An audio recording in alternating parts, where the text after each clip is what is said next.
Olá, sejam bem-vindos ao nosso videocast do e-book Concepções e Práticas na Era da Inteligência Artificial. Eu sou a professora Tatiana e hoje nós vamos falar sobre a inteligência artificial na pesquisa científica. Para contextualizar, a gente tem que pensar o seguinte: a inteligência artificial, hoje em dia, ela é uma ferramenta muito poderosa e cada vez muito importante na pesquisa científica, trazendo muitas facilidades, como processamento de dados, facilidade na busca de artigos, facilitando diversas etapas ali do próprio processo da pesquisa científica, padrões, hipóteses, gerando cada vez mais facilidade aí, rapidez nessa questão. Mas, ao mesmo tempo, ela levanta questões éticas que são importantes e precisam ser consideradas. E justamente para trazer esse tema hoje, nós vamos falar com o professor Tiago, que está aqui. Obrigado, Tati. O acadêmico Leonardo Boa Casiraghi noite. e a professora Jussara. Boa noite. Vou começar falando ali sobre um contexto. Por exemplo, nós vimos que a inteligência artificial realmente ela facilita, mas ela inventa muita coisa. Inclusive, nos cursos de direito, ela inventou jurisprudências que foram utilizadas e foram até publicadas, que precisou ser retratada depois. Então, quais outros aspectos negativos que a inteligência artificial pode trazer aí para a pesquisa científica que vocês podem pontuar para a gente? Boa noite, Tati. Obrigado. Olha, um dos aspectos que me causa, assim, bastante incômodo já que a gente vai iniciar comentando sobre os aspectos negativos em relação à inteligência artificial, é a questão da superficialidade. Né? E eu acho que está relacionado com isso com o que você mencionou, né? Então, o que eu tenho percebido, que muitas vezes a gente percebe no ensino superior em relação à produção científica, né? Os alunos simplesmente fazem, né, um direcionamento, né, para IA, uma pergunta, um direcionamento de um determinado assunto, e a partir daquilo que a IA apresenta, né, aquilo é tido como correto e é aceito, né, consequentemente, e não faz, muitas vezes, um cruzamento de dados, né, não faz uma pesquisa aprofundada naquele sentido, né, e ao mesmo tempo em que aquele conhecimento que muitas vezes é trazido, ele nem sempre é um conhecimento aprofundado. Muitas vezes são informações superficiais, né? Então, claro que não dá para a gente generalizar, né, que todo acadêmico, né, toda pesquisa científica, ela vai estar pautada por esses aspectos. Mas, infelizmente, esse é um dos problemas que a gente tem relacionado à inteligência artificial, né, a superficialidade e o aceitar aquilo como pronto, como acabado, e você não buscar um aprofundamento naquele determinado assunto. A gente também tem que lembrar que a inteligência artificial ela precisa ser alimentada, né? Isso. Então, se eu só perguntar uma coisa, ela muitas vezes não vai entender ali o comando. Você tem que começar, né, ou dar um comando muito bem elaborado para ela, para que ela te dê um dado verídico e questioná-la, né? Isso é muito importante, sempre questionar a IA com dados para saber se são verídicos ou não. E os alunos, eles querem tudo muito rápido ainda, né? Leonardo, o que você acha disso? Bom, uma coisa que a gente tem que colocar sempre, né? Na verdade, primeiramente, boa noite para todo mundo, né? Obrigado mais uma vez pelo convite. Mas eu penso assim, que a gente tem que sempre colocar, antes de tudo, quando a gente vai usar a inteligência artificial, que ela calcula, é a gente que tem que pensar, né? É onde a gente tem que, repito o que a prof falou, alimentar os dados, fazer os comparativos, né? E a partir disso, nós pensar e ela calcular, ela facilitar, agilizar algumas coisas, mas não a gente iniciar um processo de pesquisa com a inteligência artificial e imaginar que ela está pensando por você. Ela não está pensando, ela está calculando aquilo que você coloca, aquilo que você tem como intenção de pesquisa ali. Mas quem pensa, quem tem que ter o senso crítico é a gente, né? Exatamente, Léo. Só, né, nessa mesma linha de raciocínio, esse é o grande diferencial, né? É você saber utilizar a IA enquanto uma ferramenta. É o que a gente sempre fala, eu sempre comento isso com os meus alunos em sala de aula. Gente, ó, a gente tem inúmeras ferramentas tecnológicas hoje para a gente usar no processo educacional. A inteligência artificial é mais uma dessas ferramentas. O que é uma ferramenta? E aí eu vou lá para a definição conceitual de ferramenta, né? Ferramenta é algo, é um instrumento que a gente utiliza para produzir, para produzir uma outra coisa, né? Um outro objeto, enfim, né? Então, assim, pensem, vocês têm mais uma ferramenta dentro do processo de produção científica, né? Então, a gente tem inúmeras outras ferramentas, então vocês vão se utilizar dessa ferramenta a mais para produzir o material de vocês. Então, assim, não é o material pronto, a ferramenta é essa diferenciação. Sim. E é isso que você está se referindo, né? Não é o material pronto, né? E aí como que você vai utilizar, dar os comandos para que essa ferramenta ela possa, né, contribuir de fato. Até mesmo sempre cai aquela ideia da substituição, né? Se vai substituir ou não. Eu acho que a questão é que como que vai substituir? De que maneira? Porque, assim, eu não acho que irá da forma que todo mundo pensa que possa vir a acontecer, mas a substituição de uma forma um pouquinho mais dinâmica já vem acontecendo individualmente com cada um.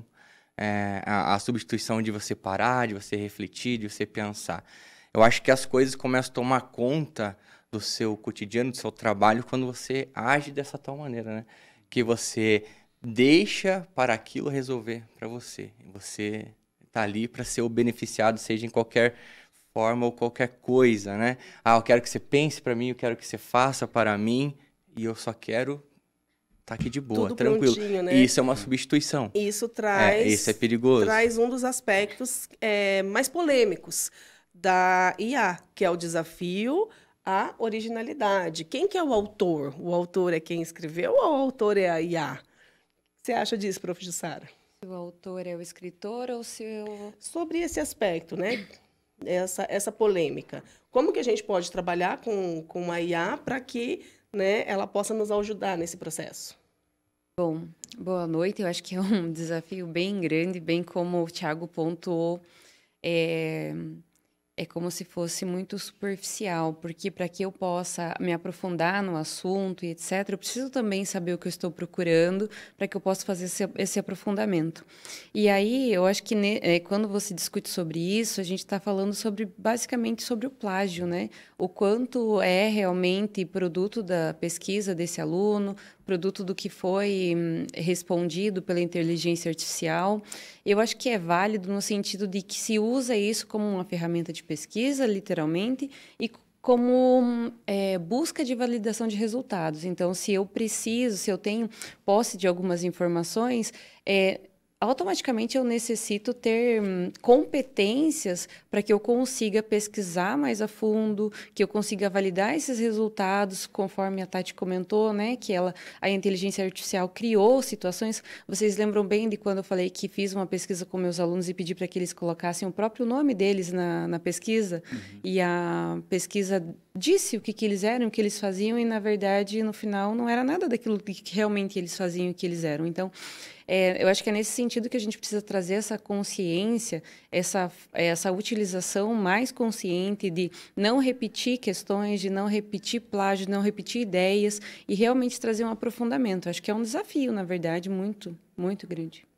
Tem uma autora que é a Emily Bender, que ela fala que as IAs, elas são papagaios. Como é que é? Papagaios estocásticos, que eles repetem padrões. Então, por exemplo, em relação ali ao procurar o nome, provavelmente algum sobrenome puxou alguma coisa disso e aí ele trouxe essa pessoa como sendo isso, né? Então, ela fala que a gente tem que tomar muito cuidado por conta desse padrão de repetição que as IAs, elas apresentam. Se a gente for observar, nós que lemos TCCs e tudo mais, daqui a pouco você está nessa também, é muito visível quando chega um aluno que escreveu por ChatGPT, por conta da linguagem, entende? Então, tem essa questão também.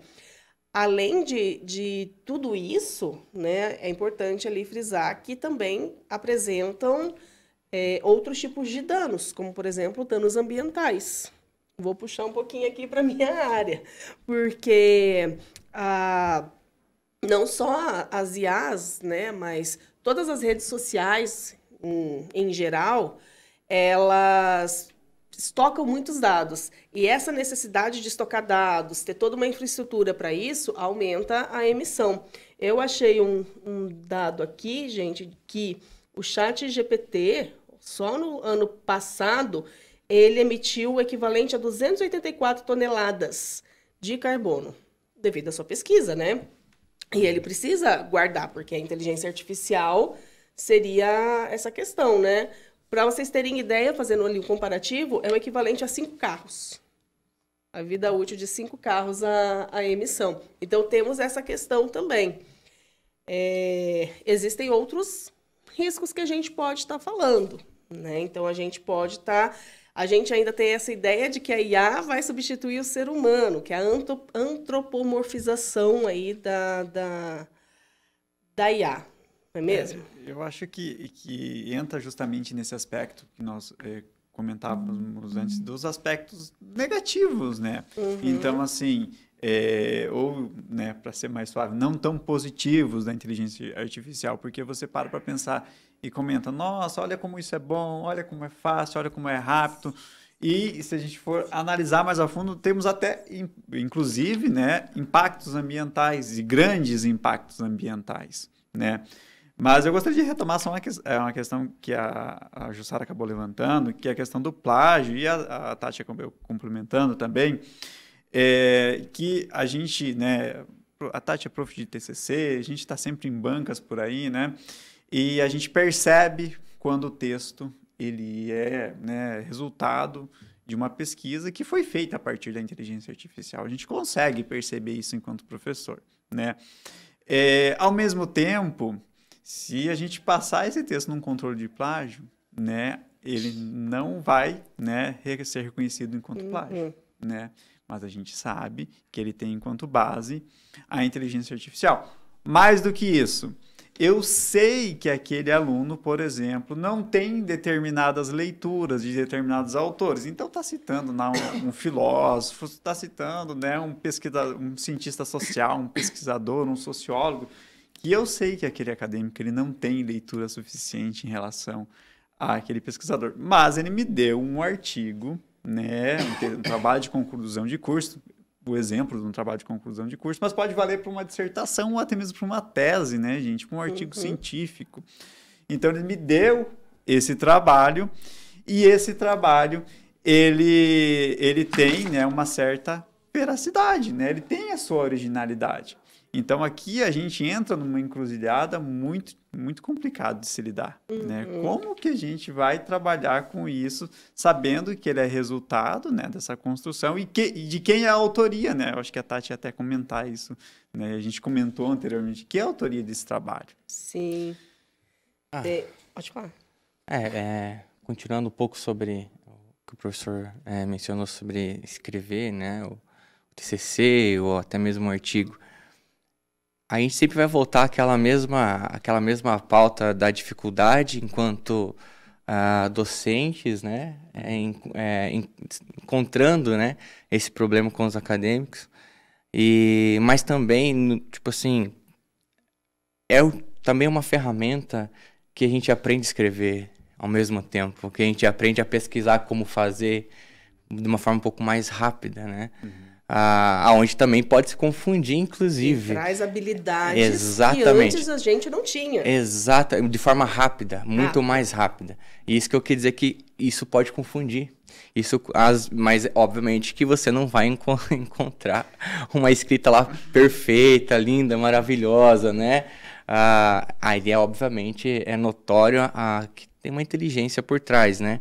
Mas a adição de palavras novas, a pesquisa de autores, o que esses autores pensavam, o que faziam, essa pesquisa se torna muito mais rápida do que do método mais convencional, vamos dizer assim, né? E isso eu estou dizendo pela minha experiência mesmo de estar buscando aprender a escrever, estar buscando aprender a pesquisar. Então, e isso eu percebi que em muitos momentos eu comecei a enriquecer mais rápido do que de outros métodos. Isso, Mas às eu vezes... não acho negativo. Não, Muitas isso eu acho vezes, muito positivo, às vezes inclusive. você olha, principalmente num processo de escrever, gente. Quem nunca passou, ficou horas ali na frente do computador e falou, gente, não rendeu uma linha, não consegue, porque você não... é muito dolorosa. E aí eu não sei como reescrever, eu não sei como colocar esse dado. A IA, ela pode te ajudar. A questão é você fazer um artigo inteiro baseado na IA.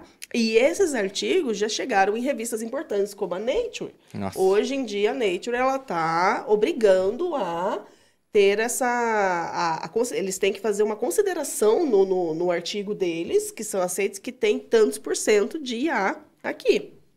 Tem um dado aqui pesquisado sobre a redução em 30% do tempo que nós utilizamos para a escrita, o que você acabou de comentar, Tati, e também complementando a fala do Leonardo e do professor Tiago sobre ainda a questão do plágio, que algumas ferramentas, inclusive, fazem essa própria função de detectar o plágio nos documentos. E, inclusive, agora é uma informação importante, diferente, mas que alguns alunos também foram injustamente acusados porque teriam plágio nos seus trabalhos, cerca de 15% de falsos positivos. Então, veja o quanto que é importante, né? O quanto que é problemático tanto a questão da revisão humana desses textos, quanto a utilização dessa ferramenta. Então, de alguma forma, nós estamos falando de uma ferramenta que precisa andar de mãos dadas com o ser humano ali, porque são as duas coisas, os dois movimentos que podem acontecer. É por isso que eu tinha notado uma reflexão que estava pesquisando sobre o assunto, inclusive essa reflexão é da própria IA. Ela falou assim, não é sobre proibir ou idolatrar a IA, é sobre aprender a pensar com ela. Mas que ela não pensa, ela calcula, né? Mas a ideia de você trabalhar, pensar com ela, andar de mão dada, né? Como a prof mencionou. E isso eu acho que esse é o maior desafio, inclusive. Sim, mas eu até trouxe aqui, fui pesquisando IAs para pesquisa científica mesmo. Gente, eu encontrei 1, 2, 3, 4, 5, 6. Só voltada para pesquisa científica. Uma delas, muito utilizada, é a Elicit, elicit.org. Ela é uma ferramenta de revisão bibliográfica, justamente para evitar esse processo de plágio, né? O Chat pode, o DeepSeek pode, o Gemini pode, mas ela é uma ferramenta exclusiva para isso. Então, ela não vai trazer outros aspectos, né, para confundir, talvez, ou trazer essa questão do plágio, né? Tem o Research Rabbit, que é um assistente de exploração científica. Então, hoje, como você falou, hoje em dia está tudo muito fácil. Pensa... Em um dos cursos que eu dou aula de estatística. Genética quantitativa. Conta, e os alunos quase desmaiam quando eu faço umas contas lá no quadro. Então, isso, a IA, obviamente, ela pode facilitar muito. Mas aí entra a questão, tudo bem, ela vai facilitar, mas você sabe o que aquele dado está querendo te dizer? Eu sempre falo isso para eles. Você pode jogar isso para a IA, mas você sabe interpretar o que ele está querendo te dizer, né? Então, assim, tem muitas ferramentas aí que podem nos ajudar. Ó, tem a Consensus, a Scite, a Connect Papers. Essa que eu achei bem interessante, Connect Papers. Ela trabalha com toda a evolução de um tema que você quer. Desde artigos mais antigos até os artigos mais recentes ali da área. Então, é uma ferramenta maravilhosa para que você possa fazer uma pesquisa, né? Então, não é só negativo. Tem o aspecto negativo, mas a gente, como a IA ainda é muito nova, eu acho que a gente ainda está aprendendo esse processo de equilibrar. Mas é que o negativo, ele não vem da IA, o negativo ele vem do ser humano. Fora a questão, fora a questão ecológica, dizendo assim, né? Sim, porque não é só IA, qualquer produção de uma televisão, de qualquer outra coisa, está produzindo, né?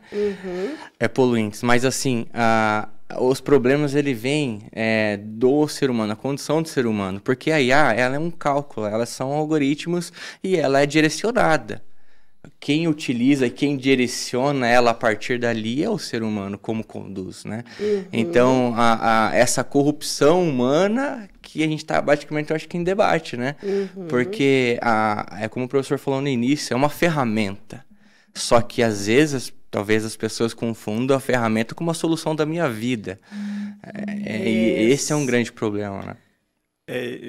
Assim, o que eu percebo em relação a todas essas questões que vocês mencionaram? Fundamentalmente, o apoio à escrita. O que assim, tem me trazido muita contribuição é o apoio à escrita. Porque, como eu comentei anteriormente, a escrita ela não é um processo fácil. Né? A escrita científica ela é um processo doloroso, é um processo, né? Não é um processo rápido, né? Chato muitas vezes. Chato muitas Temos vezes. Que usar a palavra exatamente. certa, né? Então, assim, a inteligência artificial, nesse aspecto, nossa, gente, ela é uma Sim, ferramenta. olha só. O problema é até saber No onde caso dosar do- isso. né? Exatamente. Ó, no caso do próprio Elicit, que eu falei ali para vocês, os pesquisadores da Universidade de Stanford usaram para mapear estudos sobre Alzheimer e reduziram em 3 meses a revisão manual para 2 semanas. Né? Em 2023, 62% dos usuários dessa ferramenta reportaram economizar mais de 50 horas em revisão bibliográfica. Então, é uma ferramenta muito poderosa para ajudar. Nossa. Uma questão, acho que é bem legal de ser lembrada, é o quanto a vacina, na época do Covid, etc., ela Não foi, só aí, né? Historicamente, né? Virar Acelerada. jacaré. Como essa questão ela foi acelerada, né? Utilizando essa própria pesquisa, essa própria estrutura de dados, o quanto em muito menos tempo se produziu isso. E muitas pessoas nos encontravam e falavam assim, onde já se viu que eu vou tomar uma vacina produzida tão rápida? Onde que já se viu que produziram tão rapidamente uma vacina de 18 meses, etc. Né? Muitas pessoas acreditam que não nisso entende até que hoje. já estavam num banco de dados, que eu tento explicar tudo isso. O Covid é uma família, tem pai, mãe, irmão, tio, sobrinho, né? Mas, enfim. Mas uma questão interessante é justamente isso, essa sistematização de dados, né? Algo que a gente, se fosse fazer essa pesquisa, por exemplo, na virada dos anos 90 para os anos 2000, era completamente diferente. E eu acho que a IA ela representa justamente uma nova guinada dentro da produção científica, né? Já que a gente está falando especificamente de produção científica. Talvez a mesma guinada, na mesma proporção, daquela que a gente vivenciou com o surgimento da internet, né? Com os computadores. Dos smartphones. Isso, então... Talvez uma guinada até mais significativa, né? Não sei, é muito difícil, dentro da história, é muito difícil a gente olhar os processos e perceber as transformações quando elas estão acontecendo, mas tentando tirar a cabeça um pouco para fora e olhar, né? Eu acho que daqui, sei lá, 50 anos, né? Talvez um pouco mais, a gente vai olhar, nossa, a inteligência artificial, quando do seu surgimento, ela transformou a pesquisa científica mais até do que o surgimento da internet e da rede dos computadores, né? Sim, Eu tenho uma grande pergunta, assim. Eu considero uma grande pergunta. Se a gente voltar lá atrás, nos grandes pensadores, né? Nos grandes criadores, tudo era muito manual. Tudo era muito mais doloroso, demanda de mais tempo. Hoje, o que a gente constrói de novos criadores, de novos pensadores com tanta facilidade? Essa é uma coisa que eu penso muito, sabe? Até onde essa facilidade ela nos ajuda ou nos condiciona a ser menos relevantes do que um dia grandes pensadores foram pelo que eles tinham em mãos. Isso eu penso bastante, até onde iremos a partir desse ponto. Me fez lembrar, Leonardo, quando eu estava no doutorado, que comentava com colegas de doutorado. Nossa, nós fizemos agora, né, na época, em 2016, estamos produzindo nossas teses em computadores, né? Aí a gente reportava algumas leituras que a gente tinha, que eram de pessoas que produziram suas teses na década da virada de 70 para 80, que fizeram em máquina de escrever, né? E que só tinha uma versão da tese que foi feita na máquina de escrever, e aí que, né, a partir dessa versão inicial, que faziam mais reproduções, né? Então, é muito significativo essa transformação em tão pouco tempo, né? Hoje, você consegue produzir um trabalho científico com a ajuda de uma inteligência artificial, né? Com o auxílio. Então, realmente é muita transformação e é um pouco o resultado, e aí a gente entra numa seara gigantesca, né? Um pouco o resultado dessas novas gerações, né? Que estão aí, que gostam, né, das coisas com tudo, da rapidez dos processos né, de busca de informação, da rapidez da construção de algo, né, da rapidez na busca de informação. Então, que é uma geração diferente da minha, por exemplo, né? Mas será que esse modo de produção agora, científico e tudo mais, será que ele amplifica ou anula ou pausa a genialidade das pessoas? Como era ao contrário mais no passado? Nossa, eu vim aqui para algumas respostas, estou saindo com mais dúvidas. É justamente esse o desafio, Esse né? é o desafio. Essa eu acho que é a grande pergunta. Pergunta de milhões. A pergunta de milhões, porque assim, né? É aquilo que você comentou anteriormente também, Leonardo, se a gente for parar para refletir, né? Então, a IA, ela vem, de fato, né, trazer uma contribuição, mas quem é o agente por detrás da IA somos nós, né? Então, quem vai fazer com que a IA trabalhe com nós e como ela trabalha, e faça a diferença na nossa produção científica somos nós mesmos. Verdade. Né? Então, assim, e aí, a partir disso, podemos ser grandes pesquisadores também, né? Podemos ser grandes pensadores, como foram, né, Sócrates, né, Platão, Aristóteles. Será que teremos filósofos e sociólogos e grandes pensadores? Ou papagaios? Ou somente, né, reprodutores de conteúdo. E quando a gente fala de reprodutores de conteúdos, me vem uma analogia na cabeça, por exemplo, quando a gente pesquisa um produto na internet, eu não vou citar nome de lojas, mas geralmente vem uma loja. Você pode colocar lá vinho, vem uma loja específica. Você coloca lá mesa, vem a mesma loja e assim por diante. Então, essa loja ela tem um monopólio de tudo isso. Será que em algum ponto a IA ela também vai se caracterizar dessa maneira? Eu peço uma informação acerca de um microfone, de um papel, e essa informação ela vem personalizada para aquilo que eu espero ou para aquilo que está direcionado? Entendi. Né? A gente sabe que né, dá para fazer... A gente constrói um perfil dentro da inteligência artificial, né? Quando eu converso com a minha inteligência artificial, ela me chama de professor, né? Porque ela já sabe que eu sou professor, porque tem um perfil associado a isso, né? E o Leonardo tem também, né? Toda uma intimidade com... o Thorzinho lá, o Thor. A gente tem que ver que atrás, né, de uma inteligência artificial, eles não colocaram ela lá pelo bem do coração deles. Existem as Tudo big tem techs. intenções, né? Exatamente. Então, é um ponto importante que a professora Jussara está levantando, né? É personalizado ou é direcionado? Por exemplo, olha o quanto isso está sendo muito rápido. Anteontem me mostraram com a inteligência artificial, acho que foi que o Gemini, assim que fala, né?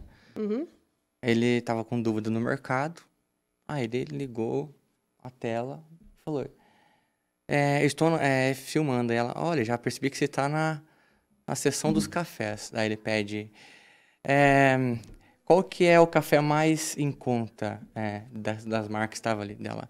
Olha, e foi explicando, e apontava os cafés com mais qualidade e mais barato, o que estava mais compensando de preço. Faz uma comparação para mim, ele pegava, fazia a comparação de outros mercados, de outras regiões que ele tinha registro e comparava preço e tudo mais para você na hora do mercado. Isso achei sensacional. É muito fantástico, né? Do que ele tinha registro, né? Do que ele tinha registro, isso que ia chegar. Então, registro. essa questão do direcionado por mais que toda vez que a gente está fazendo uma pesquisa, a gente está colocando informação lá, é uma forma de alimentar.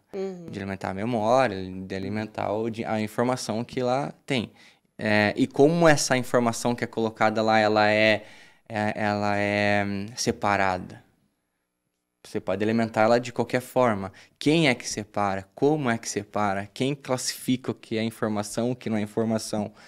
Aí entra a questão da direção. Até quando... Quem daqui da mesa aqui sabe como funciona o algoritmo? Não. Exato. Aí como você sabe se será ou não direcionado dentro. a Fundação FAPESP, né, da USP, eles publicaram uma revista somente falando de IA. E um dos artigos que eu li deles falava justamente sobre o que eles chamam de IA responsável. Então, eles falam que a inteligência artificial responsável, ela serve para o desenvolvimento de sistemas de algoritmo que beneficiem indivíduo, sociedade e meio ambiente, trazendo aspectos éticos, legais e técnicos. Isso é importantíssimo. Então, ela fala que são esses os aspectos que a gente tem que começar a olhar. E aí eu acho que a gente pode puxar um pouquinho ali do que a gente já tinha falado antes, da necessidade da gente começar a introduzir no ambiente acadêmico disciplinas voltadas para a inteligência artificial, para mostrar justamente para os alunos todo esse processo. Muitas vezes, e aí não digo por você, falamos numa questão ali de geral, mas muitas vezes os alunos eles não entendem o que é o plágio. Você explica, mas na cabeça deles, eles não, mas isso aqui nem é demais, mas é demais, né? Então, trazer esse aspecto da IA responsável para eles, eu acho que se torna cada vez mais importante. Para mim, tinha que ser uma disciplina agora para todos os cursos. Com certeza. Eu acho que um pouco desse movimento que a gente está fazendo aqui, né, discutindo isso, né, como parte de um e-book, é justamente, né, resultado dessa preocupação que nós temos, né, enquanto professores, enquanto o Leonardo também enquanto professor, enquanto acadêmico, né. Então, essa, né, essa inquietação, digamos assim, né? Então, levar essa inquietação para a sala de aula dentro do processo formativo é muito interessante, né? É um viés interessante da gente trabalhar, porque às vezes se a gente fica somente entre docentes tentando resolver, né? E tentando cada um dentro da sua aula, né? Trabalhar, olha, como que a gente vai trabalhar a produção de um artigo, como que a gente vai trabalhar a produção, né? Sei lá, de um resumo, de qualquer outro material, né? É muito mais difícil. Agora, se você tem direcionado dentro, né, de uma estrutura curricular, é outra perspectiva, né? E aí entra um grande problema também que, por mais que a gente chame de IA, mas cada ferramenta ela trabalha de forma diferente, né? E de valores diferentes de aquisição. E isso entra como na universidade, né? A acessibilidade, essa democracia da inteligência artificial, como que ela poderá ser conduzida, né, academicamente, né? Exatamente, porque muitas têm custos e custos elevados. Isso. E aí entra naquela questão, vai favorecer as instituições de ensino mais afortunadas, digamos assim, e as estaduais da vida, que não tem recurso para isso, não tem recurso para aquilo, vai ficar como, né? Vai gerar esse dispareio aí na produção científica. É a mesma discussão que fazíamos, sei lá, 20 anos atrás, né, em relação à internet, né? Quem tem acesso, e na verdade ainda hoje, né, se a gente for pensar, quem tem acesso à internet? Ainda né? tem gente que ainda não tem gente que não tem. Né? Mesmo a gente pode aplicar em relação à IA, né? Uma coisa é você tem uma IA gratuita, né, que você utiliza. O problema é que só tem acesso a IA quem tem internet. Justamente, então quem não tem nem acesso e quer acesso à internet, né, não vai sequer ter acesso à inteligência artificial. Então, são questões aí que... Ainda estamos, acho que no meio de uma bola de neve, né, para tentar descobrir tudo isso, como vai funcionar. É jogada à mesa, né? Tá aqui, usem, decidam como querem usar, sempre. A sensação é que não existe a preocupação. Né? Mas eu acho que a gente precisa entender. IA não é vilã. Não, perfeitamente não. Ela não é a vilã. O vilão é quem está atrás dela. Exato, né? Como eu falei, a questão da corrupção humana, né? Nós, o jeito que nós lidamos com a nossa vida, como a gente conduz as coisas que a gente faz, né? Ela é uma ferramenta. E eu diariamente uso. Eu acho que não tem o dia que eu não uso. Eu também. Uso todo dia. Eu uso bastante também. Me ajuda muito. Muitas vezes a gente, né, tá sobrecarregado de aulas. Você dá aula também. E quer fazer uma atividade diferente. Vamos lá pesquisar, porque eu não estou com tempo para pensar agora. Estamos aqui esgotando o nosso tempo, né? Vou deixar aqui, considerações finais. A gente tem que pensar o seguinte, gente. A IA, ela veio para ficar. Ponto final. E a gente vai ter que se adaptar a esse aspecto. Como eu falei, eu não acho que a IA é a vilã. A gente tem que entender que quando a gente fala de pesquisa científica, o coração da pesquisa científica ainda é a curiosidade humana e pesquisa, para que ela seja científica, ela tem que ter uma metodologia, ela tem que ter hipóteses, ela tem que ter ali uma série. Então, isso a gente chama de rigor metodológico. Então, esse rigor ele ainda precisa ser seguido, e se for seguido corretamente, a utilização da IA pode muito bem facilitar a nossa vida. Qual seria a sua palavra, professor Tiago, para encerrar esse podcast? Olha, Tati, a minha palavra para encerrar esse podcast sobre pesquisa científica e inteligência artificial é desafio. Para mim é o grande desafio da contemporaneidade à produção científica associada à inteligência artificial, né? Porque o que eu tenho percebido particularmente, né? Muitos acadêmicos, muita produção científica utilizando a inteligência artificial de maneira desenfreada, né? E, consequentemente, tendo ela como, né, não como meramente uma ferramenta, mas como a principal referência dentro do processo de construção de um trabalho. Então, para nós, professores, é o grande desafio formar, né, e também se formar dentro da inteligência. Primeiro, nos formarmos dentro da inteligência artificial e, consequentemente, formar nossos acadêmicos para que, dentro desse processo de produção científica, eles possam, de fato, utilizar, assim como a gente utiliza, né, a internet e outras ferramentas, para que, então, possa utilizar a inteligência artificial como uma ferramenta dentro do processo de produção científica e, aí, consequentemente, como vocês mencionaram, né, é um caminho sem volta, né, e vem para contribuir. Eu concordo que é uma contribuição muito, muito bacana, sistematização de dados, revisão bibliográfica. Gente, tem coisas fantásticas, né? Apoio à escrita, mas é uma ferramenta e nós precisamos saber lidar com essa ferramenta. Então, desafio. Leonardo? Bom, o professor já falou tudo, né? E mais um pouco, mais né? Mais um pouco. O que resta para mim, principalmente quanto acadêmico, em nome de acadêmicos, assim falando, a gente pensar que a inteligência, a partir desse pensamento, ela tem que ser uma emancipação, né? Não ser um controle. E lembrar que ela não pensa, nós que devemos pensar. Ela é direcionada e nós também podemos direcioná-la, né?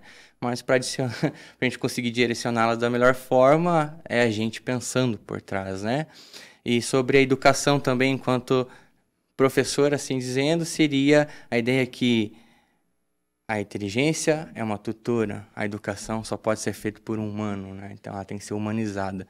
Então ela está aqui para ajudar, está aqui para a gente emancipar, né? Uma ideia de construção, agilizar e a gente aprender a conduzir, né? Eu acho que ela não veio, né, para ficar, ela veio para... Não sei, acho que nem outro adjetivo para isso, porque a questão é a gente se adaptar. Ela veio. A questão é nós conseguir se adaptar o quanto mais rápido possível para a gente poder ser mais proveitoso e não entrar em caminhos que vai dificultar ainda mais essa condição, né, essa liberdade, principalmente a questão democrática, né, que chegue a todo mundo da melhor forma possível. Acho que é aproveitar que é uma grande ferramenta e está aí para ser usada da melhor forma possível. E você, professora Jussara? Bom, refletindo aqui sobre todas as coisas boas e todas as coisas que incluem a superficialidade ou o plágio, entre outras coisas, falsificação acadêmica. Então, a gente tem... É como se a gente tentasse equilibrar todo o tempo, né? A IA fazendo, nos auxiliando, reduzindo o nosso tempo de trabalho, inclusive potencializando o nosso trabalho de uma outra forma também. Então, eu acho que a palavra seria uma busca incessante de atualização.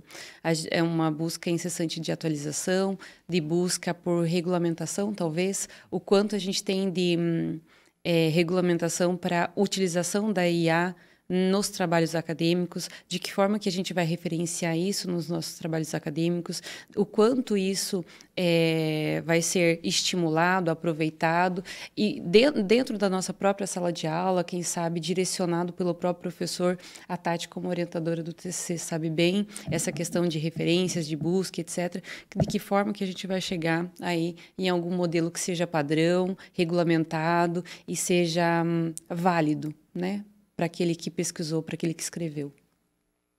Realmente, são sempre muitas coisas aí, muitos pontos que a gente pode levantar. Poderíamos ficar conversando sobre horas, né, em relação a isso. Quero agradecer novamente a presença do professor Tiago, do Leonardo, Obrigado. da professora Jussara, que trouxeram informações assim relevantes em relação ao aspecto. E para terminar o nosso videocast, vou deixar uma pergunta um tanto quanto reflexiva. Como que a sua instituição está preparando pesquisadores para essa nova revolução?